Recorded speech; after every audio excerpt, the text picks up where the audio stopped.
heavily on computers and kids sitting in front of computers and games and so on and so forth, that they're not even out experiencing the things that they may find that they like.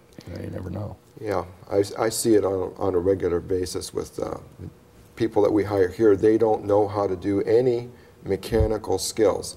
So we train them here, step by step, train them, and they learn. And in general, people learn quite quickly. That's good. If you can give them the opportunity. Yeah.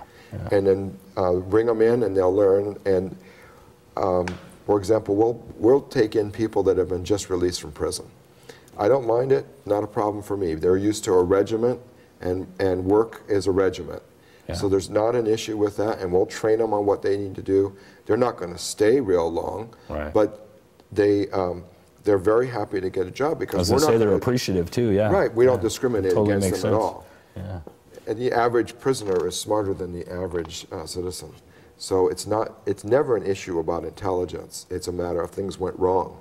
Give them another chance. Poor decision. Get them back into society. Yeah. You know, it's funny you say that. I've been criticized for saying this, but I think we're making a big mistake as a country when we're punishing young people for the risk-taking that I did when I was a kid and got slapped on the hand and sent home, you know, go be good, and over and over and over again. And if I had not been allowed the pass as a young teenager, I wouldn't be here where I am today, because I wouldn't be able to be where I am today. I would be limited to the jobs that I could have. Today we're taking away and we're stifling anybody who takes risk. I'm not saying crime is a good thing, and I was never a car thief or any of that, but those basic things today that we punish children severely for, in a way that in the old days it was boys will be boys, or whatever it might be. And I just think it's really sad that we've gone that far as a country and being that intolerant. Yeah, I think that people need to be able to follow their ideas and take risks and fail. Yeah. Let them go through some failure. What I see is even further and worse than what you're saying is that in society we're punishing people now just for an intent. Yeah. And that comes the point where I draw the line. If you think you know my intent, what gives you the right to say that? Right. And in our society, we need to realize that people are individuals, and that you could never really truly know what somebody's intent was. You're looking through a different set of eyes and a different set of experiences and so on and so forth. That's right. Sure. Yeah. And I've been accused of my intent where that wasn't my intent whatsoever. Right. And I'm always willing to describe my intent to anybody at any time. Right. Well, in this interview and in this kind of a situation, we're never going to make the world perfect. But we can all come together in business, put our money, put our efforts into making improvements in society, whether that's just here in California or if we look at it at a bigger level of the United States. Mm-hmm. In my business, I try and look at it at an even bigger level as the world. Because the world is my customer, I'm interested in how the whole world is interacting and how we interact with the world. And I want to have the world understand my intent. My intent is I want to do business with them, bring them the best things that we can create here, save them money by buying my products, or give them technology that they wouldn't be exposed to or have available to them in their country, and then bring over this idea of the American ideal that we are good to work with, we are not trying to stuff our ideas down their throat, and that we are willing to be cooperative partners with the whole world.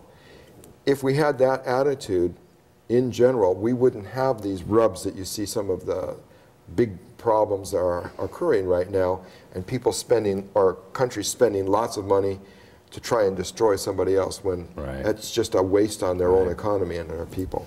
So with that said, I have one final question.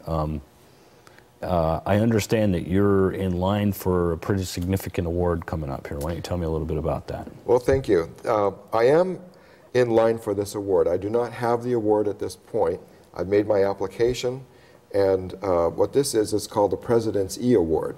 And the E Award stands for export. There's two types. One is if you're an exporter like myself, and there's an E-Star Award if you are someone who works promoting exporting, but you don't do any exporting on your own. Right. So I've applied for the E award. It's a very significant application process because they have to vet you. They have to make sure all your taxes are squared up personally and in your business, because the president does not want to be embarrassed by you making, by awarding someone who has a bad past. We have, the ceremony is at the White House, and you get to carry the E award for the rest of your life. There's a pendant that you can fly from your business that shows that you've received this.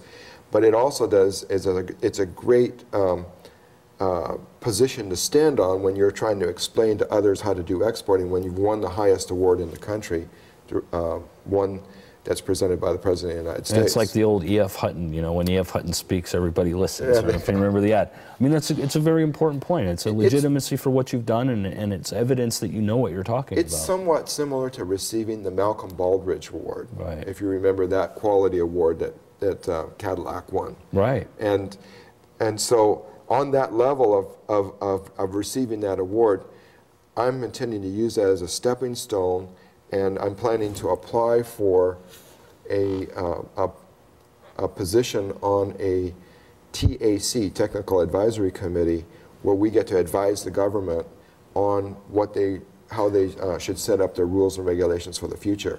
So we'll actually be able to make the changes that we would like to see occur to make business more efficient. Well, that would be very good to have. I mean, the rulemaking bodies and the regulatory bodies, it would be very good to see more ties together, because a lot of the people I've dealt with in the regulatory bodies are people that have never worked for a company, no less have they worked in manufacturing. So it's very difficult to listen to them tell us how to do our jobs without input from folks like you. So I sat next to a congressman on my flight back 2 days ago from D.C.